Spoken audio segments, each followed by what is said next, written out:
को धन्यवाद करने के लिए। अभी हम लोग मंगलाचरण करते हैं। ओम अज्ञानतिमिरान्धस्य ज्ञानाञ्जनशलाकया चक्षुरुन्मीलितं येन तस्मै श्रीगुरुवे नमः। श्रीचैतन्यमनोभीष्टं स्थापितं येन भूतले स्वयं रूपकदा मह्यं ददाति स्वपदान्तिकम्। वन्देऽहं श्रीगुरु श्रीयुतपदकमलं श्रीगुरु वैष्णवांश्च श्रीरूपं साग्रजातं सहगण रघुनाथं वितं तं सजीवम् स्वादेतं सावधूतं परिजं सहितं कृष्ण चैतन्य देवं श्री राधा कृष्ण पादान सहगण ललिता श्री विशाखावितांत च नम ओम विष्णु पादाय कृष्ण पृष्ठाय भूतले श्रीमते भक्ति वेदांत स्वामी इति नामिने नमस्ते सारस्वती देवे गौरवाणी प्रचारिणे निर्विशेषा शून्यवादी पाश्चात्य देश तारिणे वांछा कल्पतरुभ्यश्च कृपा सिन्धुभ्य एव च पतितानां पावनेभ्यो वैष्णवेभ्यो नमो नमः। नमो महावदान्याय कृष्ण प्रेम प्रदायते कृष्णाय कृष्ण चैतन्य नाम्ने गौरत्विषे नमः। हे कृष्ण करुणा सिंधु दीन बंधु जगतपते गोपेश गोपिका कांत राधा कांत नमस्तुते। तप्त कांचन गौरांगी राधे वृंदावनेश्वरी विश्वानुसुते देवी प्रणमामि हरिप्रिये। नीलांचल निवासाय नित्याय परमात्मने बलवत् सुभद्रायां जगन्नाथाय ते नमः। जय श्री कृष्ण चैतन्य प्रभु नित्यानंद श्री अद्वैत गदाधर श्रीवासादि गौर भक्तवृंद मुखम करोति वाचालम पंगु लंघयेगिं यत्कृपातमहं वन्दे श्री गुरुं दीनतारिणं परमानंद माधवं श्री चैतन्येश्वरं। हरे कृष्ण कृष्ण कृष्ण हरे हरे हरे राम राम राम हरे हरे। श्री मंगलाचरण की जय, शिला प्रभुपाद की जय। हरे कृष्ण। आज की इस भगवत चर्चा में सभी भक्तों का हार्दिक स्वागत है। श्री भक्तों के चरणों में मेरा सादर दंडवत प्रणाम है। राधा माधव राधा गोविंद परम वैष्णव गुरु आचार्य की असीम कृपा से हम सब भक्त लोग मिलकर श्रीमद भागवतम के ऊपर में चर्चा कर पा रहे हैं। कैंटो 11 में है, उसके तीसरे अध्याय के ऊपर चर्चा हो रही है। अभी तक हमने जो भी चर्चा की है बहुत संक्षेप में दोहराएंगे। कैंटो 10 समाप्त हुआ। हम लोगों ने भगवान की द्वारका की लीला को बहुत डिटेल में पढ़ा और समझा, और उसके बाद में कैंटो 11 में अब भगवान अब प्रकट होना चाहते हैं और भगवान लीला करते हैं, मुसन लीला, जिसके माध्यम से अपने यदुवंशियों को सबसे पहले प्रकट करना चाहते हैं। उसके बाद वो खुद जाना चाहते हैं। इसका रीजन अलग अलग आचार्यों के हिसाब से हमने बार बार चर्चा की है।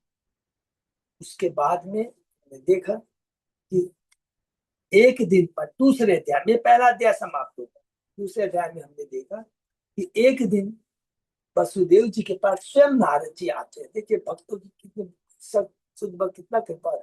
और नारद वसुदेव जी बहुत प्रसन्न हो जाते हैं और कहते हैं कि मुझे बताइए कि मैं किस प्रकार इस अपने जीवन को मुक्ति प्रदान कर सकूं, जीवन की मुक्ति प्राप्त कर सकूं। नारद जी प्रसन्न हो जाते हैं क्योंकि मुक्ति अर्थात वास्तव मुक्ति क्या है कि अपने वास्तविक स्वरूप को प्राप्त करना, अपने भगवान के धाम में, जो कि मेरे शाश्वत धाम है, जो कि मेरे शाश्वत माता पिता वहां रहते हैं। ये वास्तव में मुक्ति है। केवल भौतिक जगत से छुटकारा पाना ही मुक्ति नहीं है। ये अच्छी बात है, लेकिन वास्तविक क्या है? हमने भौतिक जगत को तो जाएंगे कहाँ? अपने पिता के घर जाना है, भगवान के साथ जाना है। ये विमुक्ति कहलाती है। तो भगवान ब्रह्मा जी बहुत खुश, सॉरी नारद जी बहुत खुश कर जाते हैं और कहते हैं मैं तुम्हें अब एक निम्न महाराज जो भगवान के परम भक्त है और नव योगेंद्र के बारे में बताऊंगा। नव योगेंद्र कौन है सबको मालूम है ना। प्लीज एक एक चीज, अभी हम लोग फिनिशिंग टच में जाएंगे, पूरा 12वां कैंटो तक पूरा तत्व समझ में आना है। नव योगेंद्र के बारे में हमने पढ़ा था 5वें कैंटो में। भगवान ऋषभ के जो 100 पुत्र हैं उसमें से 9 योगेंद्र बने, 10 क्षत्रिय बने और 81 योग्य ब्राह्मण बने। इससे शिक्षा क्या मिलती है? ऋषभ भगवान किस यहाँ पर आए हैं, भगवान है, लेकिन किस वर्ण के अंदर में? क्षत्रिय धर्म का पालन कर रहे हैं। लेकिन उनके पुत्र केवल 10 क्षत्रिय बने और बाकी देखिए 90, 90 में 9 तो योगेंद्र बन गए और 81 बन गए ब्राह्मण। अर्थात ये जो ब्राह्मण क्षत्रिय वैश्य का वर्गीकरण होता है योग्यता के आधार पर होता है, जन्म के आधार पर नहीं होता है। ये इंपॉर्टेंट चीज को नोट करके रख ले। इस जब भी कोई बोलेगा तो इससे बढ़िया एग्जाम्पल नहीं है, यही दीजिएगा एग्जाम्पल। तो ये तो दिया, और उसके बाद में हमने देखा कि वो बताते हैं कैसे नवयोगेंद्र एक बार निम्मी महाराज के पास जाते हैं। निम्मी महाराज उनका सम्मान करते हैं और उसके बाद में प्रश्न करते हैं। 10 प्रश्न है, 10 नवयोगेंद्र है, वो अलग अलग जवाब देते हैं। पहला प्रश्न उनका क्या है? परम कल्याण क्या है? कृपा करके बताए कि भगवान की भक्ति में किस प्रकार प्रवृत्त हुआ जा सकता है। उत्तर में पहले देते हैं कवि महाराज, बार बार रिपीट करें एकदम अच्छी तरह आपको सब चीज समझ में आ जाए। कवि महाराज देते हैं। कवि कहते हैं कि देखो, भगवान के चरणों की भक्ति करने से सबसे बड़ी बात क्या होती है? जीव जो इस भौतिक जगत में भयभीत रहता है, ये सबसे इंपॉर्टेंट चीज है। चाहे कोई कितना ही कह ले, हमेशा वो भयभीत रहता है। धन हो तो भी भयभीत रहता है, धन नहीं हो तो भी भयभीत रहता है। हमेशा वो भय बना रहता है, शोक वो भय तो बना ही रहता है भौतिक जगत में। तो उससे मुक्ति प्राप्त करता है यदि भगवान के चरणों की। और उसके बाद में जो भगवान को आदेशों का पालन करता है तो भगवान को वह सरलता से जान पाता है। कैसे? क्योंकि अभी यही चीज हम लोग पढ़ भी रहे हैं। भगवान की प्राप्ति हम कभी अपने योग्यता से, हम अपनी बुद्धि से, हम योग से, ध्यान से नहीं प्राप्त कर सकते हैं। भगवान का आदेश का पालन, सर्वधर्मान परित्यज्य माम, तो आगे तो भगवान स्वयं प्रकाशित होते हैं, प्रकट। और जो भक्ति में लगता है वो चाहे आंख मीच कभी डोलेगा तो गिरेगा नहीं। ये बहुत इंपॉर्टेंट पॉइंट है। हरि नाम सर्व मंगलमय है।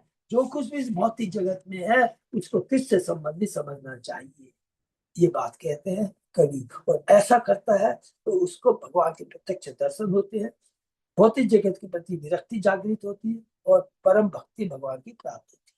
ये पहला कवि ने कहा। फिर दूसरे प्रश्न करते हैं ननी महाराज, हमें भक्तों के बारे में बताइए। अलग अलग श्रेणी के भक्त, उत्तम, मध्यम और कनिष्ठ। तो फिर से एक बार रिपीट कर देते हैं। उत्तम कोटि का भक्त क्या है? वो सब इतना उच्च कोटि का होता है, सब भगवान में सब चीज को देखता है और भगवान को सब चीज को भगवान में तो भगवान को सब चीज में देखता है। माने एक एक चीज है ना, ये भगवान देता है। अर्थात कैसे दिखता है? क्योंकि ये भगवान से संबंधित है, भगवान के बिना ये चीज नहीं बनती, इसलिए इसको, इसके अंदर भगवान है। और भगवान के अंदर सब कुछ है ही, हम लोग जानते हैं कि सब कुछ भगवान के अंदर में ही है।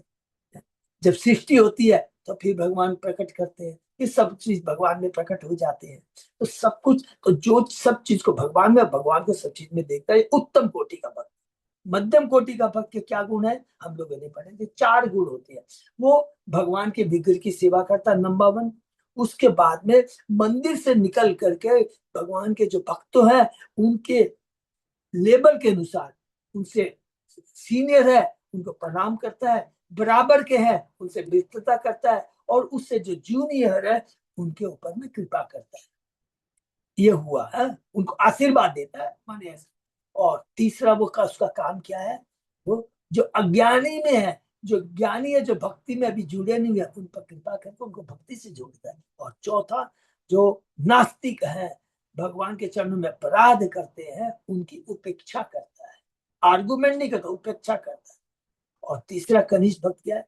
मंदिर, भगवान को तो मानता है, मंदिर में जाके पूजा करता है, लेकिन बाहर में आकर करके भक्तों को श्रद्धा नहीं करता है। वो करता है अरे भगवान को छोड़ बाकी कुछ नहीं है। तो ये बहुत अर्थात उसमें थोड़ी भौतिक, पूरी भौतिकता है, थोड़ी नहीं पूरी। भगवान को जरूर मानता है, नास्तिक नहीं आस्तिक होता है, लेकिन बाकी भक्तों का सम्मान नहीं करता है, भौतिकता में ज्यादा सख्त रहता है, ये चीज रहती है। और उसके बाद में तीसरा प्रश्न करते हैं निम्न महाराज कि मुझे माया के बारे में बताइए, भगवान की माया के बारे में। तो इसका उत्तर कौन देते हैं? इसका उत्तर अंतरिक्ष देते हैं कि जीव के लिए जो भौतिक जगत है ये माया है, जो भगवान उन लोगों के लिए ये भौतिक जगत का निर्माण करते हैं जिनको इंद्र तृप्ति की बहुत इच्छा होती है। और उसके बाद में कहते हैं कि ये भौतिक जगत क्या है, बहुत ही दुखालय है। तो बोलते इससे निकलने का उपाय बताइए। तो इसका उत्तर कौन देते हैं? प्रबुद्ध दे रहे हैं, बहुत सुंदर उत्तर देते हैं। प्रबुद्ध कहते हैं कि ये भौतिक जगत में जितनी भी मनुष्य संपत्ति, तथाकथित घर, संतान, इन चीजों को अर्जित करता है बड़े परिश्रम के साथ में, ये कभी भी स्थायी सुख नहीं देते हैं। लेकिन जीव को लगता है कि इससे मुझे सुख मिलेगा, यही माया है। और इससे निकलने का उपाय यह है, जो व्यक्ति गंभीरता पर असली सुख की इच्छा रखता हो उसे प्रामाणिक गुरु की खोज करनी चाहिए। प्रामाणिक गुरु को प्राण तथा आराध्य देव मानना चाहिए। गुरु की सेवा करने के लिए शिष्य को स्वच्छ तपस्या, सहनशीलता और सुख दुख में अपने को समभाव रखना चाहिए। मनुष्य को चाहिए कि अपने को नित्य आत्मा के रूप में तथा भगवान को हर वस्तु का परम मिथ्या देखते हुए ध्यान करे। इसमें बहुत डिटेल में पूरा बताते हैं। इसके बाद में मतलब बहुत डिटेल में हम लोग तो पढ़ा है। इसके बाद में पांचवा प्रश्न करते हैं निम्मी महाराज जी। किससे करते हैं? पिपलायन से। क्या प्रश्न करते हैं? भगवान की असली, ब्रह्म की असली पहचान क्या है? निम्न अगला प्रश्न करते हैं भगवान नारायण के दिव्य पद के बारे में मुझे बताइए। अभी हम ये जो बात कर रहे हैं पिपलायन ही बता रहे हैं भगवान के बारे में। भगवान कहते हैं भगवान ही इस ब्रह्मांड के सृष्टि पालन तथा संहार करने वाले हैं।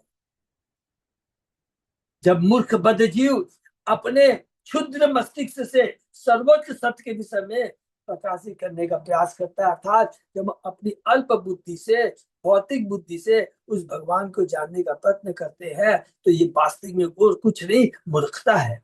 भगवान को उनके अहेतु की कृपा द्वारा ही जाना जा सकता है, न कि अपनी बुद्धि के व्यर्थ के प्रयासों द्वारा। हमारी प्राण वायु, हम जो सांस लेते हैं, हम जो देखते हैं, जो सुनते हैं तथा भोजन करते हैं, इसका आधार भी भगवान ही है। भगवान का दिव्य ज्ञान भौतिकता पर आश्रित न होकर भगवान की प्रसन्नता पर आश्रित होता है। हरि बोल। हमको यदि भगवान के बारे में जानना है तो हमें भगवान को प्रसन्न करता होगा। जब भगवान अपने भक्त द्वारा उन्हें समझने के लिए निष्ठावान प्रयास से प्रसन्न हो जाते हैं, तो वे तथाकथित भौतिक तर्कों तथा वैदिक आदेशों की परवाह न करते हुए अपने शुद्ध भक्त के समक्ष खुद ही प्रकट हो जाते हैं। हरि बोल। कुछ भी नहीं है, थोड़ा कुछ भी मेरे पास है, लेकिन मेरा पूर्ण समर्पण भगवान को है, तो भगवान प्रसन्न होकर के अपने को प्रकट कर देते हैं। हमारी इंद्रिया अपनी शक्ति के पर शक्ति से परम भ्रम तक नहीं पहुंच पाती, किंतु जब वे इंद्रियों के स्वामी को तुष्ट करने के लिए प्रेमा भक्ति में लगती है, अर्थात जब हम अपनी इंद्रियों को भगवान की सेवा में लगा देते हैं, नंबर 1। और हमारी इंद्रिय सीमित है, इन सीमित इंद्रियों को असीम इंद्रिया, भगवान की इंद्रिय असीम है, से जब जुड़ जाती है तो भगवान की कृपा से उन्हें समझा जा सकता है। अर्थात जब तक हम भगवान से अपने को नहीं जोड़ेंगे, हमारा कोई महत्व नहीं है। उदाहरण हमने कल पढ़ा था, बहुत पावरफुल उदाहरण था। चिंगारी है, जब तक अग्नि के संग रहती है वो उसका अस्तित्व बना रहता है। जैसे ही चिंगारी अग्नि से निकल जाती है, भूज जाती है, उसका कोई अस्तित्व नहीं रहता है। इसलिए हमें भगवान से ही जुड़े रहना है। यहाँ तक हमने पढ़ा है और उसके आगे आज हम लोग इसी के ऊपर चर्चा करते हैं। सब्जेक्ट क्या है? भगवान की भगवता के बारे में अभी कौन बता रहा है? पिपलायन योगेंद्र, जो 9 योगेंद्र में 5वें योगेंद्र, वो पिपलायन बता रहे हैं। तो हम आगे आज चर्चा करें। ओम नमो भगवते वासुदेवाय। ओम नमो भगवते वासुदेवाय। ओम नमो भगवते वासुदेवाय। नारायण नमस्कृत्य नरं चैव नरोत्तमं देवी सरस्वती व्यासं ततो जयमुदीरये। नष्प्रायेषु अभद्रेषु नित्यं भागवत सेवया भगवती उत्तम श्लोके भक्ति भवति नैष्ठिकी।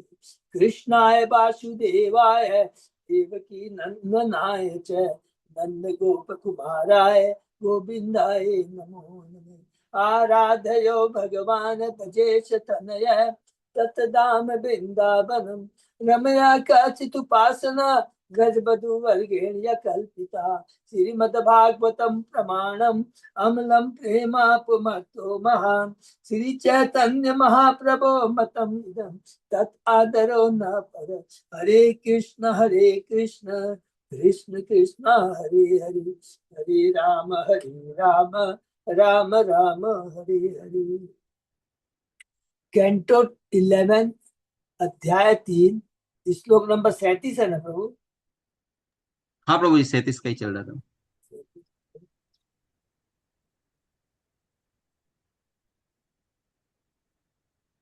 37 का चल रहा है प्रभु जी। ओके प्रभु, मिल गया। थैंक यू सो मच प्रभु। तो जैसे जैसे हमने पढ़ा, लास्ट में पढ़ा, देवी हेसा गुणमयी मम माया दुरतया मामे ये प्रपद्यन्ते माया। तो भगवान कहते हैं मेरी जो भौतिक जगत है ये माया बड़ी दुर्लभ है कि जब तक भगवान के चरणों में समर्पित नहीं होते तो इस माया से पार कर पाना बहुत ही मुश्किल है। ये वाला श्लोक करते हुए हमने समाप्त किया था। माया को तुरंत समाप्त कर सकते हैं, अर्थात माया के जो बंधन से हैं हम लोग तुरंत मुक्त हो सकते हैं। कौन कर सकता है? सर्वशक्तिमान कृष्ण इस माया को तुरंत समाप्त कर सकते हैं। और अदरवाइज ब्रह्मांड की कोई भी चीज हमें इन 3 गुणों से जो बंधे हुए हैं इसे हमें निकाल नहीं सकता। इस श्लोक में ब्रह्म से भौतिक जगत के विस्तार होने का वर्णन, चूंकि ब्रह्म भगवान का एक अधीनस्थ स्वरूप है। ब्रह्मेति परमात्मेति भगवान इति शब्द। ब्रह्म, परमात्मा और भगवान, भगवान को 3 पहलुओं में समझा जा सकता। कई बार हम चर्चा कर चुके हैं। इसलिए जो व्यक्ति इस भौतिक जगत को भ्रम के रूप में मानता है वो अपनी इंद्रिय एवं काल्पनिक चिंतन के माध्यम से अपनी निजी से निर्मित भौतिक सत्य के दोहन की प्रवृत्ति से मुक्त हो जाता है। यहाँ यह प्रश्न किया जा सकता है, चूंकि भ्रम को एकम बतलाया गया है तो फिर वह भौतिक जगत के नाना रूपों में किस प्रकार प्रकट। इसलिए इस श्लोक में पुरुष शक्ति शब्द का प्रयोग हुआ है। ब्रह्म की अनेक शक्तियां हैं, जैसा कि श्वेता उपनिषद में कहा गया, पराश्य शक्ति विधि देवस हुए थे। पर ब्रह्म शक्ति नहीं अपितु शक्तिमान है। श्री सीधा स्वामी को मनुष्य को चाहिए कि परम ब्रह्म के इन वर्णों को विनय पूर्वक सुने, जैसा कि श्लोक में कहा गया, यथा यथा नलम अर्चिष स्वा। अग्नि की क्षुद्र जो हमने पढ़ा है, चिंगारियां तेज के स्रोत प्रज्वलित अग्नि को प्रकाशित करने की क्षमता नहीं रहती है। उसी प्रकार क्षुद्र जीव जो कि भगवान की चिंगारी के समान है, अपनी क्षुद्र भौतिक शक्ति से भगवान को प्रकाशित नहीं कर सकता, अर्थात भगवान को समझ नहीं सकता है।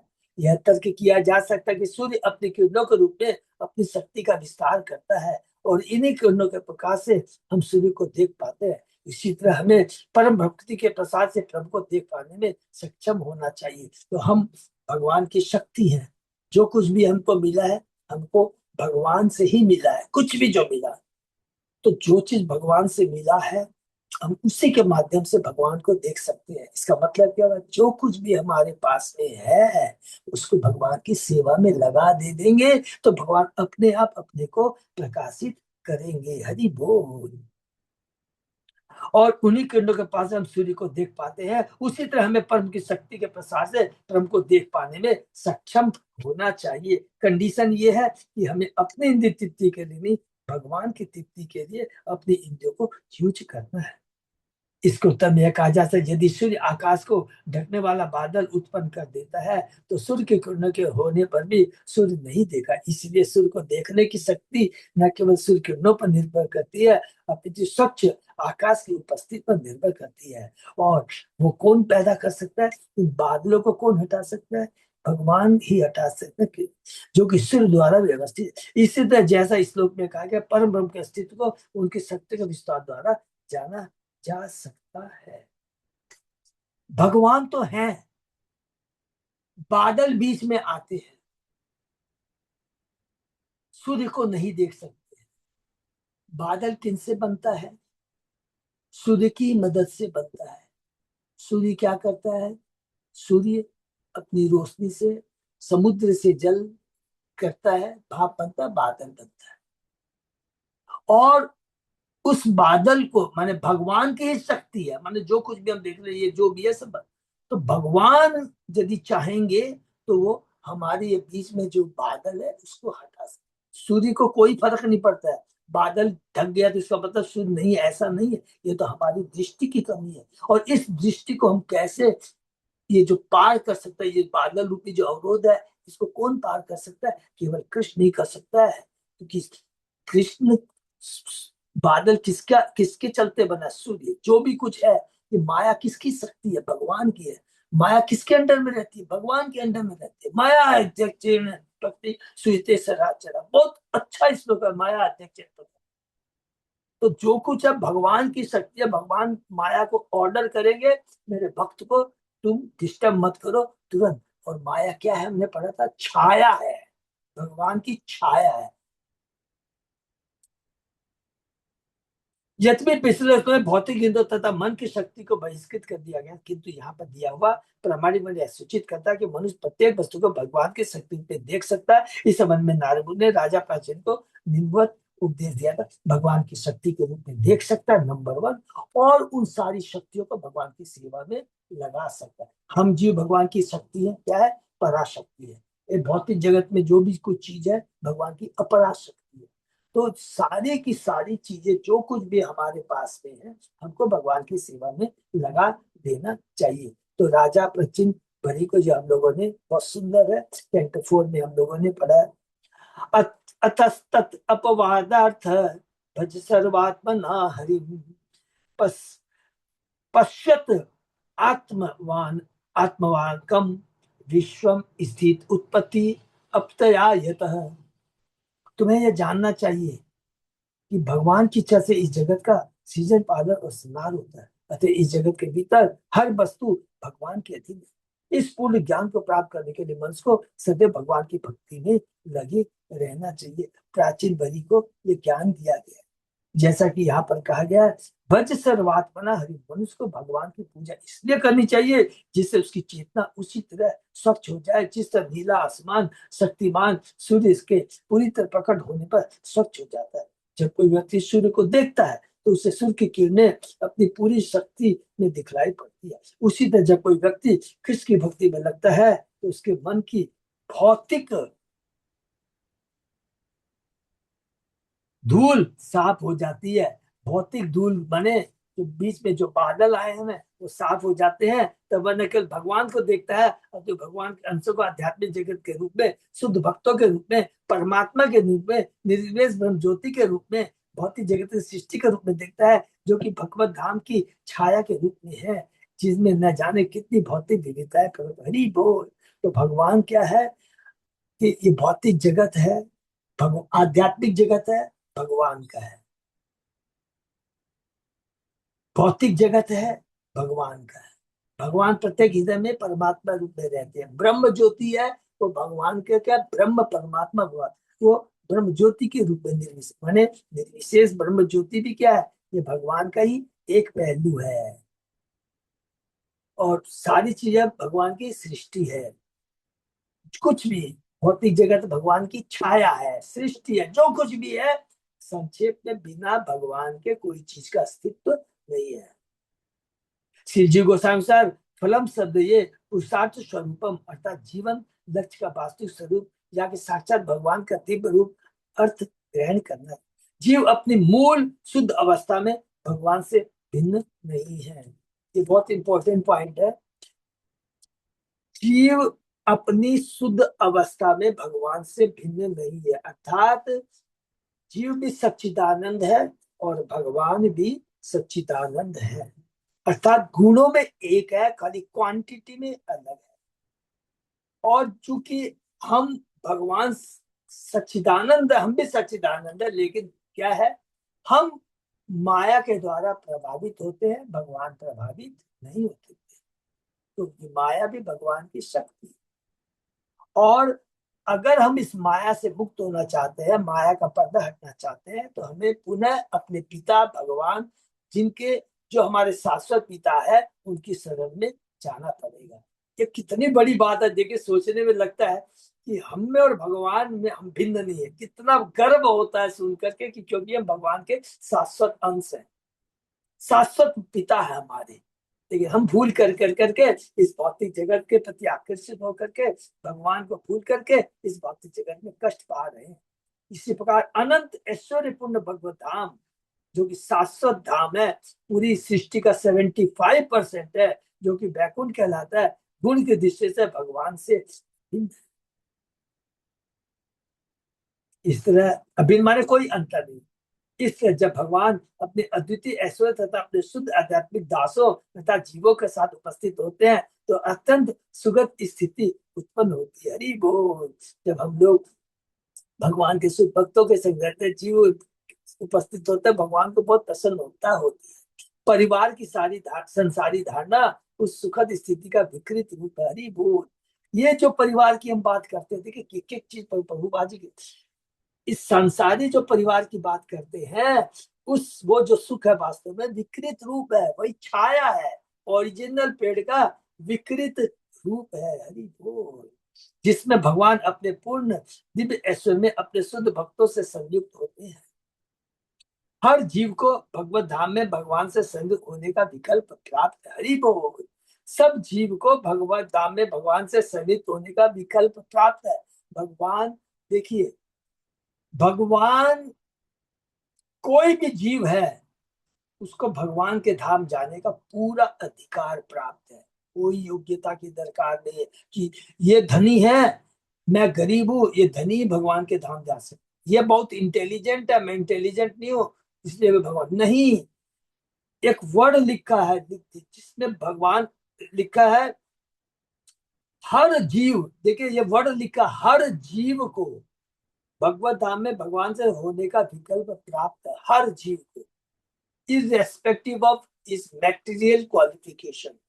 अतः इस श्लोक से यह समझना चाहिए कि स्थूलता सूक्ष्म जगतों की प्रत्येक वस्तु भगवान की शक्ति है, अतः भगवान की सेवा के निमित्त है। बस ये सबसे बड़ी, ये जो पैराग्राफ है, भौतिक जगत में जो कुछ है भगवान की शक्ति है, ये भगवान की सेवा के लिए। हमें घबराना नहीं है, हमारी कैसी ही मैटेरियल हमारी स्थिति हो, सबको भगवान के धाम जाने का अधिकार है, भक्ति करने का अधिकार है। ईशावास इदम सर्वम,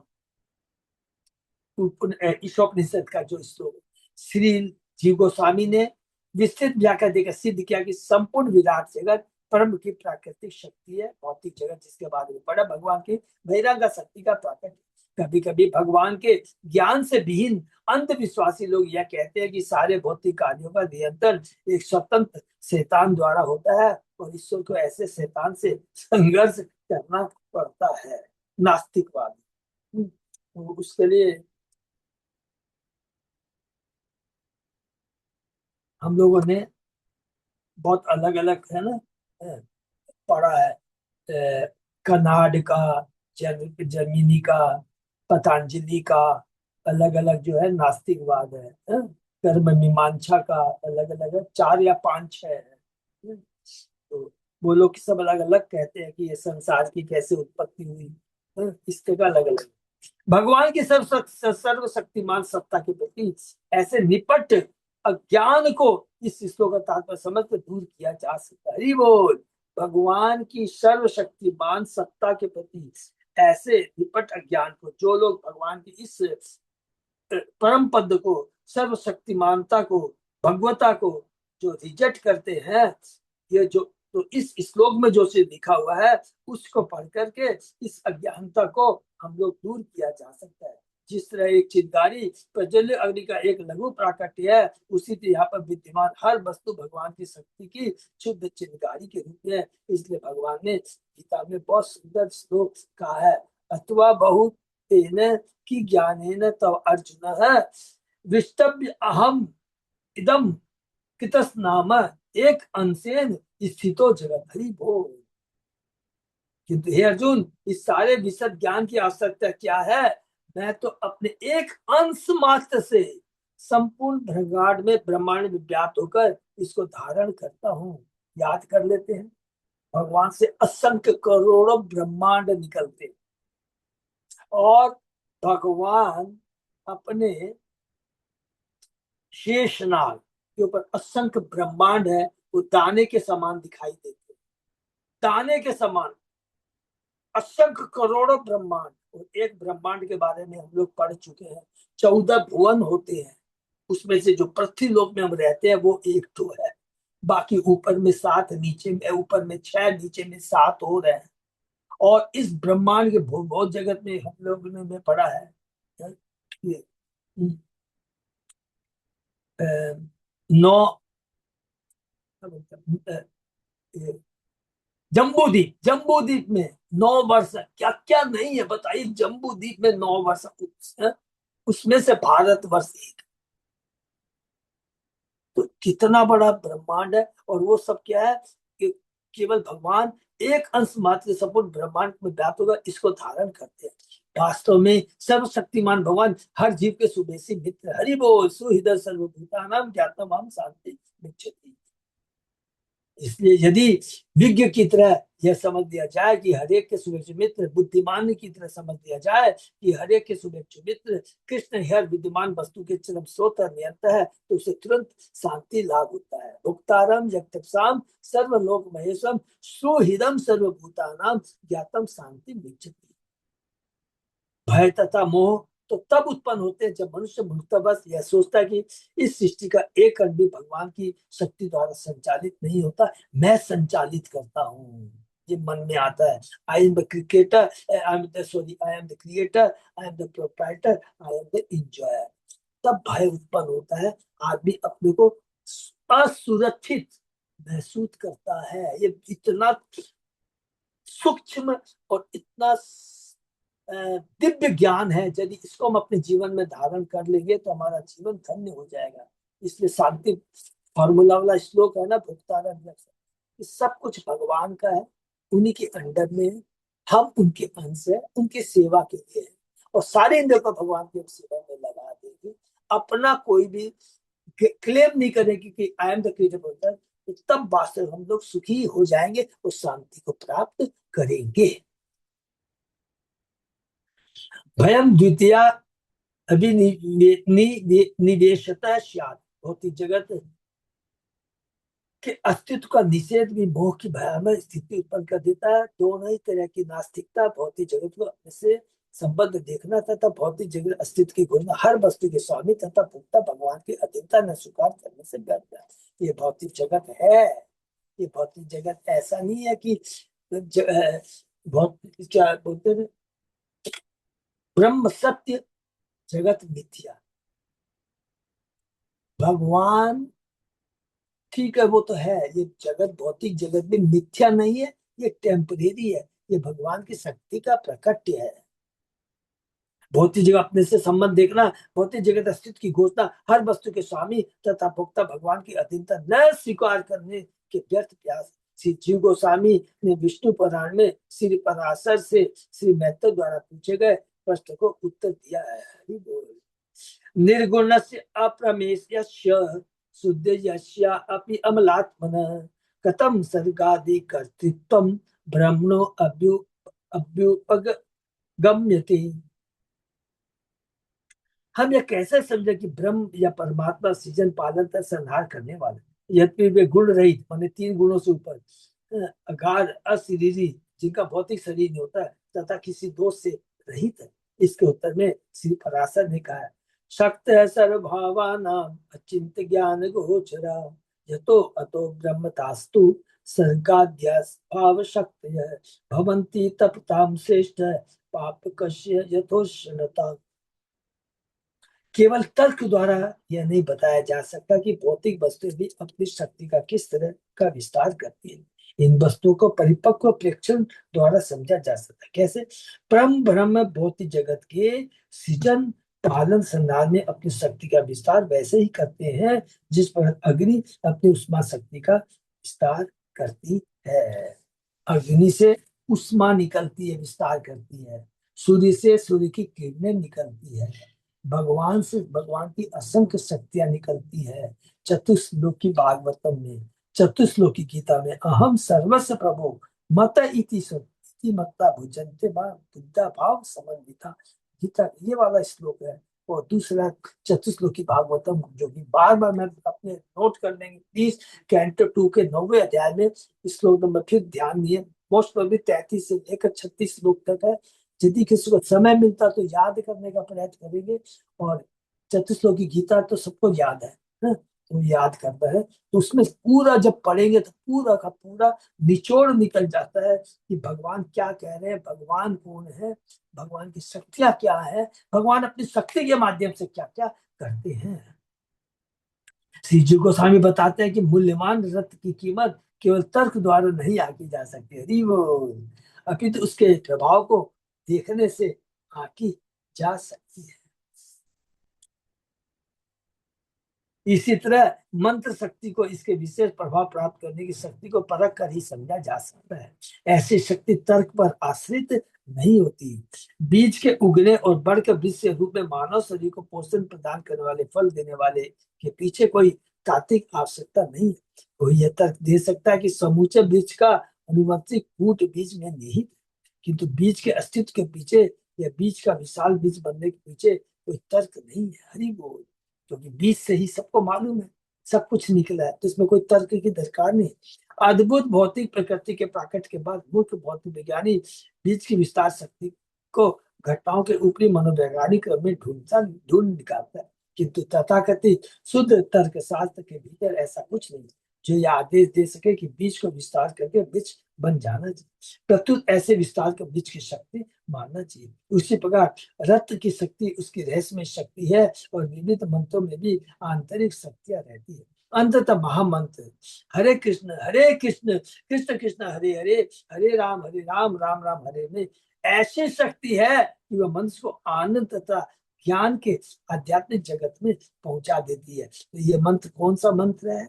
क्योंकि ये आध्यात्मिक मंत्र है, दिव्य शक्ति प्रदान करने वाला है, जो कि हमारी जितनी भी कलुषित चेतना है, अर्थात कलुषित चेतना का मतलब जो भी भौतिक चीजों के प्रति जो आसक्ति है, भौतिक संबंधों के प्रति आसक्ति है, उसको काट कर करके आत्मा का जो भोजन है, आत्मा को भोजन देता है, तब आत्मा को दिव्य आनंद प्रदान होता है और दिव्य ज्ञान से वो मतलब पूर्ण ज्ञान से वह समन्वित हो जाता है। इसी प्रकार परब्रह्म में अपने को असंख्य भौतिक तथा आध्यात्मिक जगतों विस्तार करने का सहज गुण पाया जाता है। हम इस विस्तार को तथ्य के बाद तर्क द्वारा बतला सकते, किंतु परब्रह्म के विस्तार से इनकार नहीं कर सकते। पर बद्धजीव जो कि भक्ति के माध्यम से अपनी चेतना को शुद्ध करता है, यहाँ पर वर्णित परब्रह्म के विस्तार का प्रेक्षण वैज्ञानिक ढंग से कर सकता है। जिस तरह की नेत्र वाला व्यक्ति जो अंधा नहीं है बीज को बीज से बढ़ते देख सकता है, वो बीज की शक्ति को कल्पना से नहीं अपितु व्यावहारिक प्रेक्षण द्वारा समझा जा सकता है। इसी तरह मनुष्य को चाहिए कि अपनी दृष्टि को शुद्ध बना ले, जिससे वह परम के विस्तार को व्यावहारिक रूप से देख सके। अपनी दृष्टि को आध्यात्मिक दृष्टि कैसे बनेगी? आध्यात्मिक गुरु के माध्यम से हम जा कर करके शास्त्रों के माध्यम से, गुरु के माध्यम से हम लोग भगवान के बारे में जान सकते हैं। ऐसा अवलोकन या तो कानों से या आंखों से संभव है। वैदिक ज्ञान शब्द ब्रह्म है, शब्द अर्थात शब्द के रूप में दिव्य शक्ति है, इसलिए दिव्य ध्वनि के विनीत श्रवण द्वारा परम के कार्यों का अवलोकन किया जा सकता है। तो शास्त्रों के माध्यम से उनके बारे, भगवान के बारे में श्रवण करके गुरु के माध्यम से, सीनियर डिवोटी के माध्यम से हम लोग जान सकते हैं। इसलिए दिव्य ध्वनि के विनीत श्रवण द्वारा परम के कार्यों का अवलोकन किया जा सकता है। शास्त्र चक्षु जब मनुष्य की चेतना पूर्णतः शुद्ध बन जाती है तो वह पर ब्रह्म का अनुभव अपनी सारी आध्यात्मिक इंद्रियों से कर सकता है। शास्त्र चक्षु, शास्त्रों की आंखों से, शास्त्र के माध्यम से वह भगवान को समझ सकता है, देख सकता है। पर ब्रह्म या ईश्वर भौतिक गुणों अर्थात सतो रजो तमो गुणों से विहीन है, माने निर्गुण है, 3 गुणों से ऊपर है, क्योंकि वे दिव्य गुणों के आधार है। दिव्य माने आध्यात्मिक गुणों के आधार, अतः उन्हें भौतिक जगत के निम्न गुणों की आवश्यकता नहीं होती। जैसा कि श्वेतांबर उपनिषद में कहा गया है, मायाम तु प्रकृति विद्याम मायिनम तु महेश्वर। जान लो कि माया भौतिक शक्ति है, भगवान की शक्ति है, भगवान की बहिरंगा शक्ति है, जबकि भगवान माया के स्वामी है, इस बहिरंगा शक्ति के स्वामी है। इसी प्रकार से भागवत में कहा गया मायाम च तत्पाश्रयाम, माया सदैव भगवान के अधीन है। जिस तरह उपयुक्त विवेचना, ऊपर की विवेचना जो हमने अभी तक की है, ऐसे ज्ञात होता है कि यह भौतिक जगत भगवान के निर्देश से ब्रह्म शक्ति का उद्भव है। उसी तरह ब्रह्म कृष्ण की शक्ति का अंश है। जैसा कि भगवत गीता में कहा है, ब्रह्मणो ही प्रतिष्ठाहम। ब्रह्म संहिता में कहा गया है, यश प्रभा प्रभवतो जगदंध कोटि कोटि शेष वसुधादि विभूति अभिन्नम तत् ब्रह्म निष्कलम अनंत शेष भूतम गोविंदम आदि पुरुषम तमहम भजन। श्री भक्ति शास्त्र ठाकुर ने इंगित किया है कि निर्विशेष ब्रह्म में न तो दिव्य कर्म होता है, न परम उमर्थ या मानव जीवन का लाभ अर्थात। इसलिए यदि कोई व्यक्ति भगवान के शारीरिक तेज के अंश से, जिसे ब्रह्म ब्रह्म ज्योति कहा जाता है, चकाचौंध हो जाता है, तो भगवान को ठीक ना ही पाता, तो उसके द्वारा भगवान के आनंद में अंश के रूप में अपनी नित्य पहचान होने की कोई संभावना नहीं रहती। इस विषय का सार चेतन चेता में अभी हम लोगों ने पढ़ा है, आदि लीला में दिया गया है। यत अद्वैतम ब्रह्मणो सदी तत् अपश्य तनुभा, यह आत्म अंतर्यामी पुरुष इति सो अस्यांश विभव है।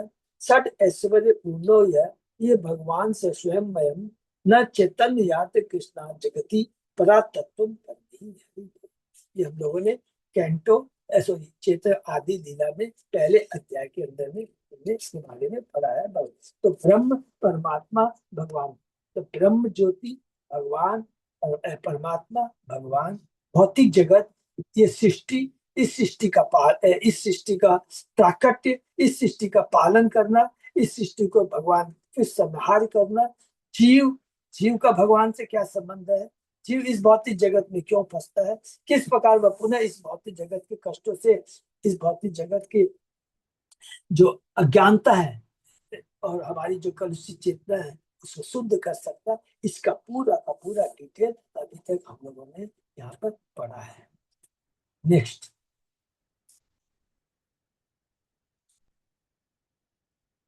नात्मा जजान न मरिष्यति न एदते असो न क्षीयते स्वन्वित व्यभिचारिणाम ही सर्वत्र शाश्वत अनपायी न उपलब्धि मात्रम प्राणो यथो यथोन्द्रिय बले विकल्पितम सत। नित्य आत्मा ब्रह्म न तो कभी जन्मा था और न कभी मरेगा, गीता के दूसरा अध्याय में। न ही है वह बड़ा होता है, न उसका क्षय होता है। वह आध्यात्मिक आत्मा वास्तव में भौतिक शरीर की युवावस्था, मध्यावस्था या मृत्यु का ज्ञाता है, क्योंकि वही आत्मा रहता है, वो देखता रहता है कैसे शरीर में 6 तरह के परिवर्तन होते हम लोगों ने पढ़ा है। इस पर आत्मा को शुद्ध चेतना माना जा सकता है, जो सभी काल में सर्वत्र विद्यमान रहता है और कभी विनष्ट नहीं होता। जिस प्रकार प्राण एक होते हुए शरीर के भीतर विभिन्न इंद्रियों के संपर्क में अनेक रूप में प्रकट होता है, उसी तरह वह एक आत्मा भौतिक शरीर के संपर्क में विविध भौतिक उपाधियां धारण करता प्रतीत होता है। एक आत्मा विभिन्न भौतिक शरीर के संपर्क में, कभी अमेरिकन, कभी इंडियन, जो भी है अलग अलग है, कभी कुत्ते का, कभी बिल्ली का, कभी जो भी अलग अलग उसके भौतिक उपाधियां, भौतिक उसके रूप होते हैं। भागवत के इस अध्याय में सर्व खलविदम ब्रह्म, इस भौतिक, इस वैदिक शुक्ति की व्याख्या की गई। भगवान हर वस्तु के मूल स्रोत है। फिर प्रभुपाद जी के जो कुछ भी है, हम लोग एक ही चीज है जो हमने पढ़ा था, कौन सा श्लोक में, अभी पहले श्लोक में कवि क्या कहते हैं, अगर कोई भी चीज को भगवान से अलग देखते हैं वो माया है, सिंपल चीज है। बिना भगवान के शक्ति के कोई चीज का अस्तित्व नहीं हो सकता है। बार बार इन दो चीजों को, एक ही चीज को रिपीट किया गया केवल 34 की गीता बोले तो बार बार, यस बार बार, अहम सर्वस्व प्रभु, मुझसे ही सब कुछ आता है, भौतिक जगत, आध्यात्मिक जगत, सब कुछ आता है। सेम चीज 34 की भागवतम में ब्रह्मा जी को भगवान कहते हैं, तो यही चीज कहते हैं कि भगवान हर वस्तु के मूल स्रोत है, ओरिजिनल स्रोत है। He is the real original creator. Brahma ji तो क्या गॉड क्रिएटर है, सेकेंडरी क्रिएटर। ये अपने अंतरंगा शक्ति का विस्तार करके आध्यात्मिक जगत को प्रकट करते हैं, बहिरंगा शक्ति का प्रहार करके भौतिक जगत को प्रकट करते हैं, और अपनी बहिरंगा शक्ति के विस्तार से भौतिक जगत को प्रकट करते हैं। बहुत सिंपल है। बद्धजीव मूलतः भगवान की पराश्रेष्ठ अंतर्गत शक्ति के अंश है। और जीव कौन है? भगवान की पराशक्ति है। ममे मान से जीव अपरा नहीं, पराशक्ति माने दिव्य शक्ति है, अंतरंगा शक्ति। बद्धजीव मूलतः भगवान की पराश्रेष्ठ अंतर्गत शक्ति का अंश है, किंतु मोह के संपर्क में रहने से वह बहिरंग शक्ति के पास में आ गिरता है, क्योंकि जीव अणु है, भगवान विभु है। जब हम जैसे भगवान को छोड़ के आ जाते हैं, तुरंत माया हमें झपट लेती है, भयदर से हमें पास में पकड़ लेती है, क्योंकि हर हालत में प्रत्येक वस्तु परम ब्रह्म की शक्ति का अंश है, और तो हर वस्तु भगवान की आध्यात्मिक शक्ति का अंश है। भयम द्वितीया विनिवेशतः स्यात् ईसाद पेतस्य विपर्ययो अस्मृति। जब जीव यह सोचता कि भौतिक जगत भगवान की शक्ति का अंश नहीं है, अपितु उसका पृथक अस्तित्व है, तो क्षुद्र जीवात्मा द्वारा नियंत्रित तथा हो सकता है, तो वह विपर्य अर्थात गलत विचार से ग्रस्त रहता है, तकलीफ पाते रहता है। अस्मृति, इस जीव भूल जाता है कि भगवान हर वस्तु के स्वामी है और वस्तु भगवान की अंश है। ये कौन भुला देता है? जैसे ही वो माया के बस में आता है, माया जैसे उसको जगड़ लेती है, वो अपनी वास्तविक जो चेतना है, उसकी चेतना शुद्ध है। देखिए, ये बहुत इंपॉर्टेंट चीज है, याद रखना।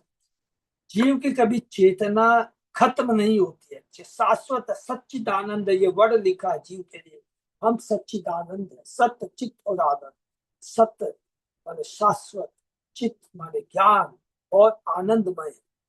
खाली भौतिक जगत में जब आके तीन गुण हमें बांध लेते हैं, तब हम क्या सोचते हैं? ये भौतिक जगत सच है, और आध्यात्मिक जगत को भूल जाते हैं और सोचते हैं यही भौतिक जगत हमें सुख प्रदान कर सकता है। ये किसका प्रभाव है? माया का प्रभाव है। माया का मतलब है तीन गुणों का प्रभाव है। श्री सिद्ध स्वामी ने संकेत किया कि यद्यपि भगवान की बहिरंगा शक्ति में जन्म, वृद्धि, क्षय तथा मृत्यु जैसे रूपांतर विकार होते हैं बहिरंगा शक्ति, किंतु इससे यह मूर्खतापूर्ण निष्कर्ष नहीं निकाल लेना चाहिए कि भगवान के अंदर से रूपी जीव भी इन परिवर्तनों के अधीन है। नहीं, क्योंकि आध्यात्मिक जगत में जो जीव का जो शरीर होता है वो आध्यात्मिक होता है। भौतिक जगत में जो शरीर मिलता है, जो भगवान जो पहले पैदा करते हैं, जो हम लोग ने पढ़ा क्या, पृथ्वी, अग्नि, जल, वायु, आकाश, मन, बुद्धि, अहंकार, इससे ही तो ये सारा शरीर बना है, चींटी से लेकर ब्रह्मा तक का। और ये नष्ट होते हैं। तो भगवान का धाम, और भगवान के धाम में जो जीव रहते हैं, उनमें कोई परिवर्तन नहीं आता है। जीव तथा प्रकृति दोनों से अंतर ब्रह्म, क्योंकि वे परब्रह्म के अंश है। कितनी सुंदर सुंदर बात लिखी है। जब यहाँ पर कहते हैं ना जीव पर ब्रह्म है, तो क्या बोलेंगे? जीव ब्रह्म है सर दीदी बोलेंगे तो क्या बोलेंगे? उत्तर देंगे भगवान की शक्ति है। बहुत सिंपल है। प्रकृति भी ब्रह्म है, अरे भगवान की शक्ति है। और पर ब्रह्म तो कृष्ण है, भगवान है। तो अलग अलग जगह अलग अलग यूज करते, किंतु वेदों का स्पष्ट करता है पराश्य शक्ति विविध देव श्वेते, भगवान की शक्ति विविधा अर्थात अनेक शक्तियां भगवान की। इस श्लोक के साथ न आत्मा जजान, न मरिष्यति, न धते सो, न क्षीयते। आत्मा न तो कभी उत्पन्न होता है, न मरता है, और भौतिक शरीर की तरह निश्चय ही है, न तो बढ़ता है, न इसका क्षय होता है, जो कि गीता के दूसरे अध्याय में हमने बहुत डिटेल में पढ़ा। यद्यपि दृश्य भौतिक जगत,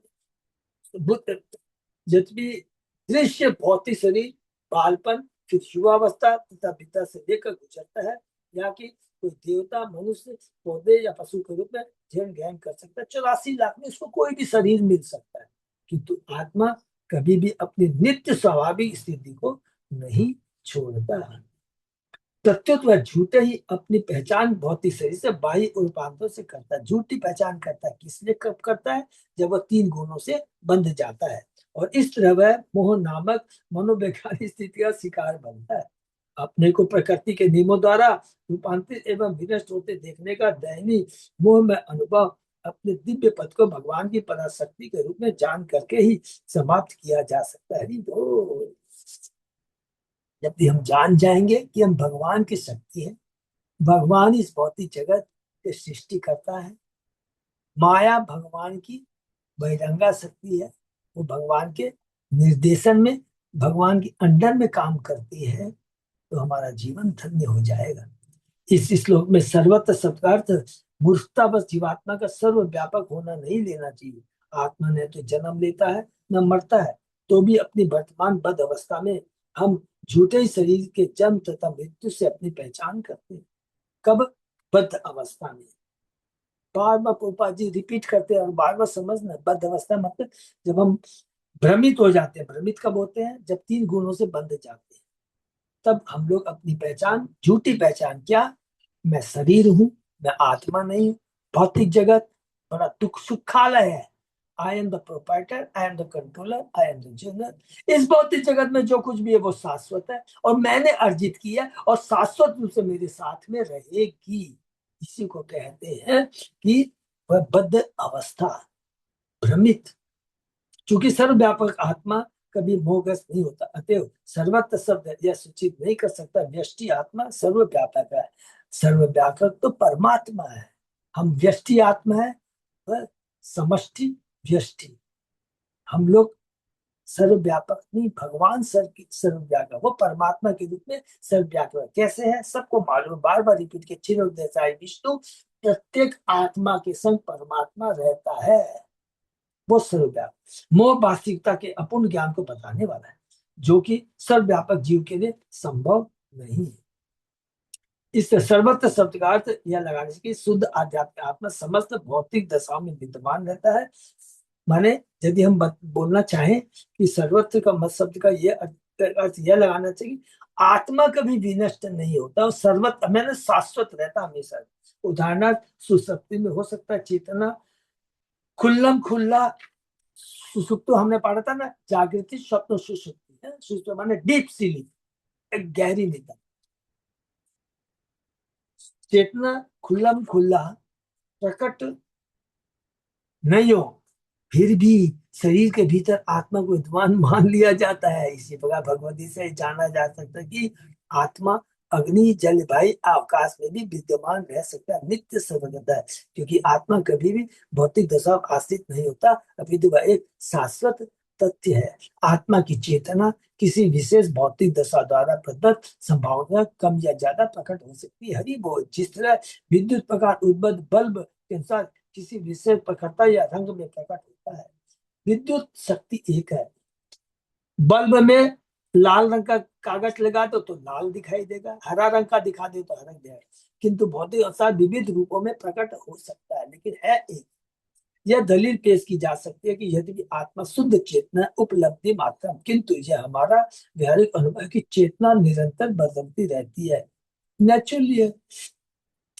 यदि मैं आकाश जैसे नीले पदार्थ के बीच में सोच रहा हूँ तो फूल जैसे किसी पीले पदार्थ विषय में इसके पूर्व का मेरा विचार विनष्ट हो जाता है। इसी प्रकार यदि मुझे पता चल जाता है कि मैं भूखा हूँ तो नीला आकाश की मेरी चेतना नष्ट हो जाती है। इस तरह चेतना निरंतर परिवर्तित होती रहती है। श्री श्री श्री श्रीधर स्वामी ने उत्तर दिया है कि चेतना स्वयं तो नित्य है, किंतु भौतिक इंद्रियों के संबंध में आने से वह अनेक प्रकार से प्रकट हो सकती है।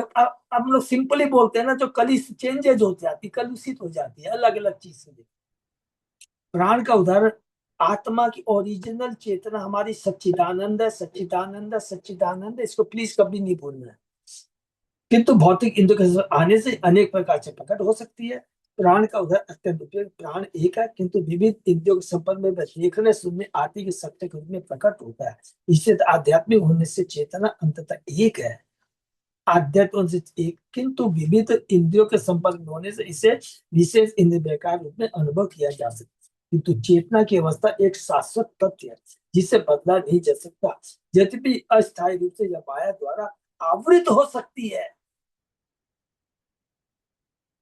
कोई सोना है, सोना है, धूल लग जाए तो इसका मतलब नहीं सोने की ओरिजिनल चमक कर दी गई है।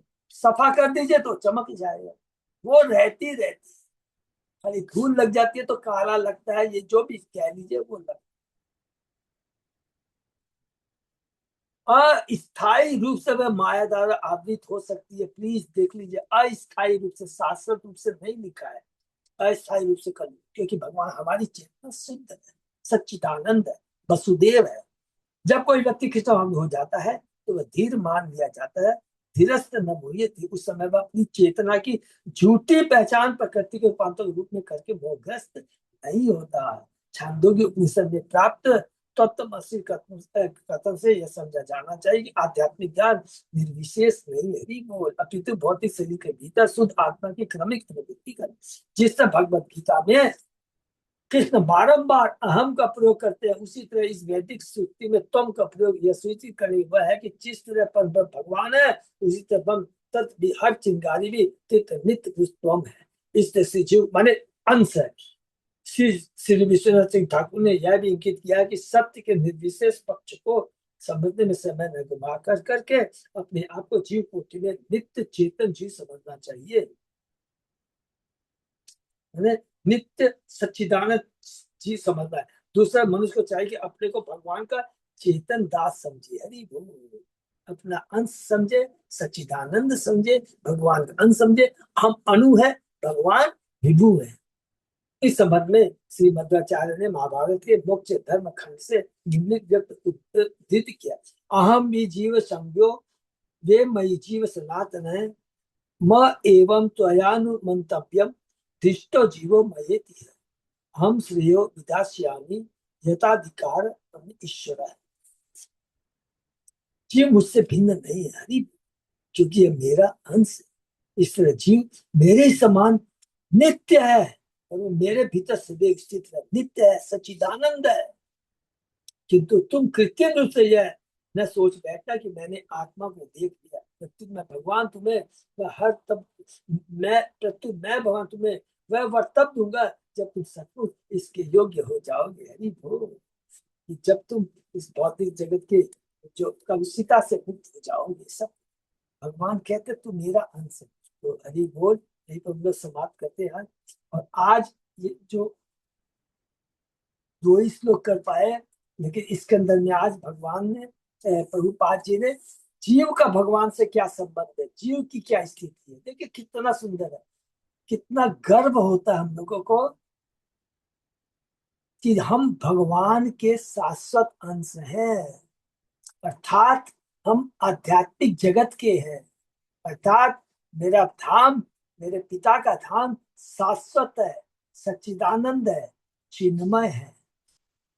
लेकिन दुर्भाग्यवश इस भौतिक जगत में हम अपनी भौतिक इंद्रिय तृप्तियों की पूर्ति के लिए आकर करके अपने अस्तित्व को, अपने बारे में, अपने पिता के बारे में भूल गए और इसलिए हम लोग कष्ट पा रहे हैं। और यदि ये कलुषित चेतना जो हमारे 3 गुणों के प्रभाव से कलुषित हो चुकी है, इसको शुद्ध किया जा सकता है, क्योंकि ये प्रभाव स्थायी नहीं है। बार इतना सुंदर वो लिखा है, अस्थायी रूप से वह माया द्वारा आवृत हो सकती है, स्थायी रूप से नहीं। कोई भी चीज याद रखेंगे जो दिव्य है, शाश्वत है, वो अपना शाश्वतपन विद्यमान रहता है। कोई भी ब्रह्मांड में कोई भी शाश्वत चीज को डिस्टर्ब नहीं कर सकता। टेम्परेरी वो कलुषित हो सकती है जीव, भगवान ने जीव के बारे में बताया, लेकिन इसको आसानी से इस माया के पर्दे को हटाया जा सकता है। विधि एकदम सिंपल है, भगवान की भक्ति, शुद्ध भक्तों का। हरे कृष्ण। एक ही चीज रिपीट करेंगे, देखिए पूरी आपने, आप चाहे गीता ले लीजिए, चाहे भागवतम ले लीजिए, सब जगह में एक ही चीज बताया गया है। जीव कौन है, भगवान कौन है, भौतिक जगत क्या है, जीव का भगवान से क्या संबंध है, जीव का भौतिक से क्या संबंध है, भगवान का भौतिक जगत से क्या संबंध है, सब। लेकिन सब चीज एक ही चीज बताया, भौतिक जगत टेम्परेरी है, तू आत्मा भगवान का शाश्वत अंश है और तू सच्चिदानंद है, चिन्मय है। खाली तुमको इस भौतिक जगत में क्यों कष्ट पा रहा है, ये हमारी गलती के चलते हैं, और इसको कैसे सुधारा जा सकता, भगवान ने सारे सॉल्यूशन दिए। अब हमारे ऊपर निर्भर करता है कि इस चीज को कितना सीरियसली लेकर जल्द ही जल्द इस भौतिक जगत के कष्टों से मुक्ति प्राप्त कर सके। कितने प्यारे हैं भगवान, देखिए कितना एक एक चीज को बताते जा रहे हैं। रिपीट करते जा रहे हैं। और सबसे बड़ी देखिए गीता भागवतम एक चीज है, भगवान मालूम है कि भौतिक जगत में जीव आकर के भ्रमित हो रहा है, एक बार नहीं बार बार बोलते हैं। पूरी गीता में आप देखिए एक श्लोक से लेके चली जाइए, तू शरीर नहीं तू आत्मा, दूसरे अध्याय से लेकर के पूरा अंत तक बताते रहते भगवान। देवी हे सा गुणमयी मम माया दुरत्या, बोलते तू मेरा अंश हमें मानसी जीव लोके जीव भूत सतान है। कहते हैं भक्त्या माम भी जाना थी, हे जीव भक्ति के द्वारा ही तू मुझे जान सकता है। बार बार रिपीट किया भगवान ने, क्योंकि माँ है ना पिता है, जानते हैं हम लोग भुलक्कड़ है, इसलिए भगवान बार बार याद दिलाते रहते, जैसे माँ बार बार याद दिलाते। हरे कृष्णा। किसी का कोई प्रश्न? तो अभी हम लोग को पूरा डिटेल यही मिलेगा, लंबे लंबे वो ये मिलेंगे, क्या नाम है, परपोर्ट मिलेंगे हैं। तो लेकिन इसके अंदर में एक एक जो चीजें हैं ना नोट करते चले जाएंगे, बहुत अच्छा लगेगा। इसके अंदर में सारे श्लोक मिल जाएंगे और सारे माने क्या बोलते हैं तात्पर्य मिल जाएंगे अच्छे से, बहुत हेल्पफुल रहेगा। ठीक है ना? हरे कृष्ण। अच्युत अजय दास प्रभु। हाँ प्रभु जी। और तो कुछ है ही नहीं है डिस्कशन के लिए अभी है। हम्म, अभी बस वही है, आगे जो फेस्टिवल आ रहा है उसके लिए हमें तैयारी करनी है। और मैं भूल गया था एक चीज पूछना, कि जो भक्ति शास्त्री ऑनलाइन कर रहे हैं उसमें हमारे जगन्नाथ गुरु से प्रभु कोई आइडिया कितने लोग कर रहे हैं? 7-8 जन हैं प्रभु जी। ज्यादा जगह कर रहे हैं, इसलिए इशारा कर रहा हूँ ना। देखिए ये अपने, चूंकि अभी ये कलकत्ता से कंट्रोल हो रहा है, केबी से है, कलकत्ता इंस्टीट्यूट ऑफ वैदिक एजुकेशन है, यहाँ से कंट्रोल जो सीडीसी के अंडर में हो रहा है। तो जब भी चाहे ना आप, ऑनलाइन हो गया सब फटाफट कर लीजिए। बाद में मायापुर से कब क्या के स्टूडेंट माने कड़े रूल्स एंड रेगुलेशन आ जाएंगे, बोलना बड़ा मुश्किल है। इसलिए सब भक्तों से प्रार्थना, जब भी कोई मौका मिलता है ना तो तुरंत इसको उसको उसको कर दीजिए प्लीज। ठीक है ना? हरे कृष्ण।